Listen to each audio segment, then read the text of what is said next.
So a little bit later today, we are actually getting ready to take off for vacation. We're heading back home to Denver for a couple of days for a wedding, and I was really hoping to have a reason to make one last video for you guys to post to cover the couple of days while I'm gone, because it might be, 4 or 5 days, maybe a week before I'm able to get another video out for you guys on Rule of Two Review. And sure enough, I was blessed with this crazy news about Nintendo, Apple, and a Super Mario game coming to the App Store. So by the time you watch this, I have no doubt that most people will already know this news, but just in case you don't know what's going on, today Apple is having their annual iPhone event where they basically detail all of their upcoming products, iPhones and iPads and iWatches and App Store things and Apple Music things and all these different things. And it's usually a pretty big deal. It's very exciting. I myself, as an iPhone user, am waiting for the iPhone 7. I have no idea yet if that's been announced today. I was actually at the gym when this topic about Super Mario came up, and I noticed it on Twitter and saw one of the TVs on the gym was kind of doing a couple of screenshots of from the event, and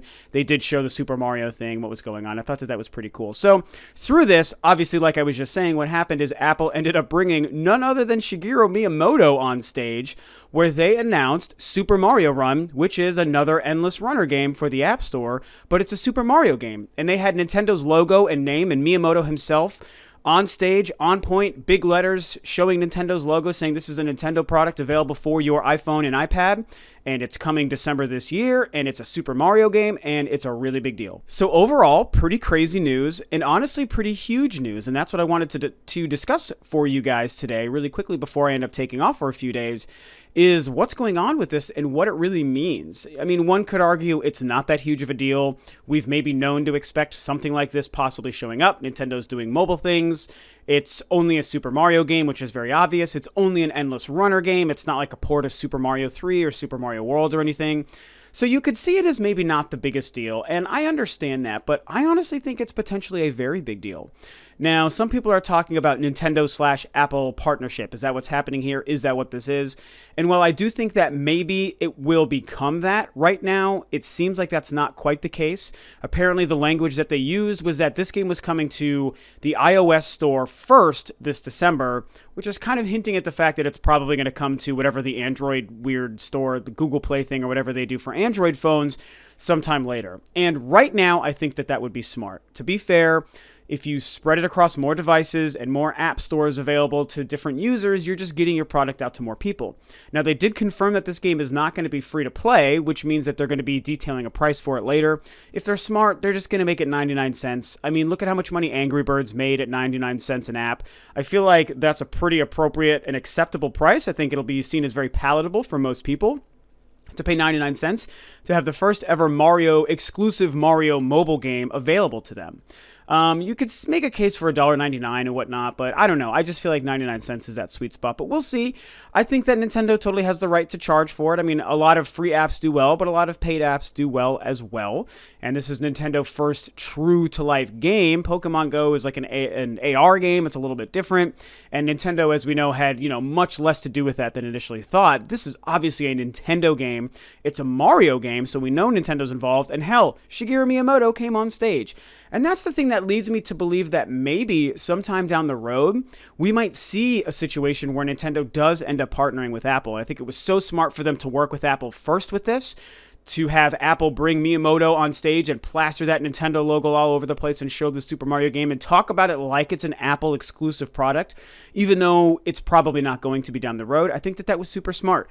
For now, for maybe these first few games and whatever Nintendo tries to do first off with this mobile stuff, I do like the idea of it coming to all devices available. But down the road, I would love to see a Nintendo and Apple true partnership, whether it's like a temporary exclusivity thing where for 5 years Nintendo is going to make, mobile app games that are exclusive to Apple's products, or maybe half of what they make for the next couple of years will be exclusive and some other things won't be exclusive.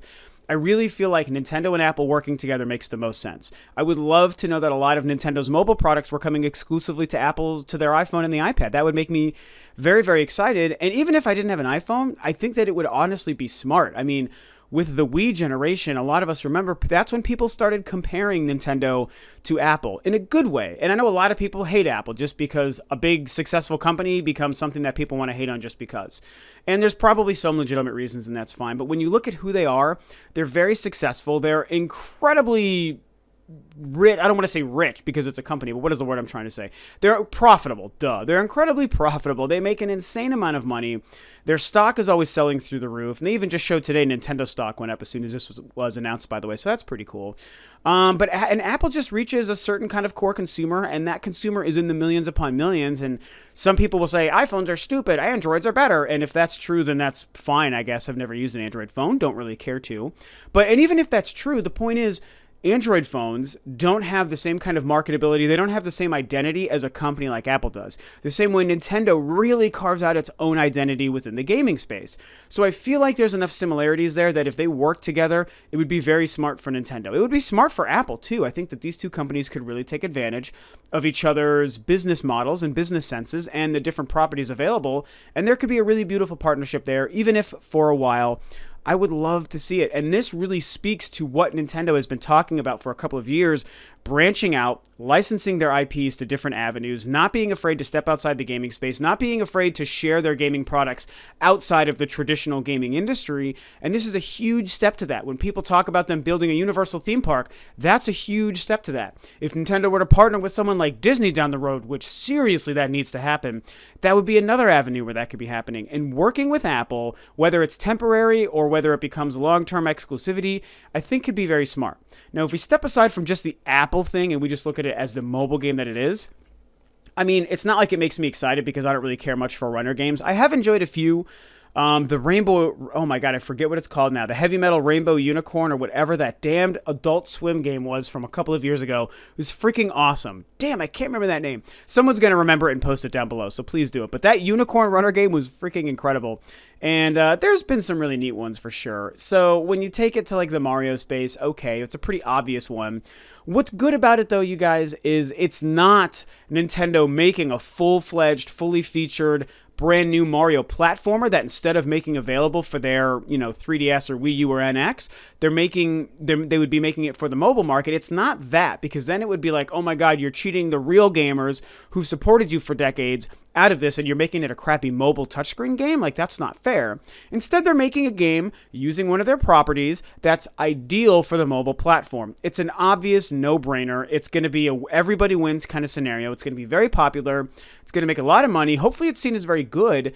And I think that actually Mario can work really well in this format. So while it doesn't excite me because I don't really care for mobile games or runner games, I think this was a smart avenue to take Mario into the mobile space. And like I said, Nintendo's first true attempt at an actual mobile-specific experience that's releasing on a mobile platform. They did the weird Pokemon puzzle thing from a couple years ago. I can't remember what that was now. That was like a Bejeweled game, but with Pokemon characters. That's the kind of thing that also could work very well on mobiles, but that released on the 3DS, not on a mobile platform. So this is the first time they've made a mobile game that actually is releasing on mobile platforms, and it's really cool.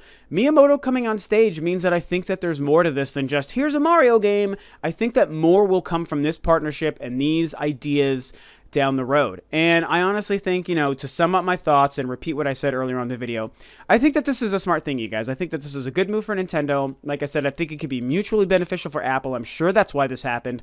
I hope to see more Nintendo-Apple partnership exclusive things happening down the road. I think that could be very, very cool. Yes, I own an iPhone, so it makes me excited because I could play those things. But like I said, even if I stepped outside of that, I still think it would be the smarter thing to do. But for now, with any luck, they're going to also be, considerate of people who aren't iPhone users and make this available on Android platforms. And that will probably happen sometime next year, maybe around summer, maybe around E3. I think that'd be very cool, actually. So I don't know, man. This was a big deal. Like I said, Nintendo's stock went up as soon as this happens. They showed that on the news. I don't know, CNN or whatever was playing at the gym when I was looking at it. I was like, holy crap, like 25% increase or something. And that's just insane. So this is really interesting. It'll be kind of curious to see how this all plays out. What do you guys think about Nintendo and this Super Mario Run game coming out on iPhones and iPads this December, maybe on Androids down the road, Do you think it's a big deal that Miyamoto was present on stage at Apple's event today? Or do you think that maybe this isn't that big a deal and it's all going to just fall flat on everyone's face? Tell me what you guys think down below. Again, I'll be back in a couple of days, maybe a week or so. Sometime this weekend we fly back in, and I don't know when I'll get to make another video. It depends on what happens. Sony's having their event today. I won't get to cover that till next week. Maybe we get a surprise NX thing. People are talking about that. I don't freaking know. But either way, that's what's going on, guys. So share your thoughts about Nintendo, Apple, and Super Mario Run below. Thanks as always for tuning in. This is Rob of Rule of Two Review, and I'll catch you guys next time on another video.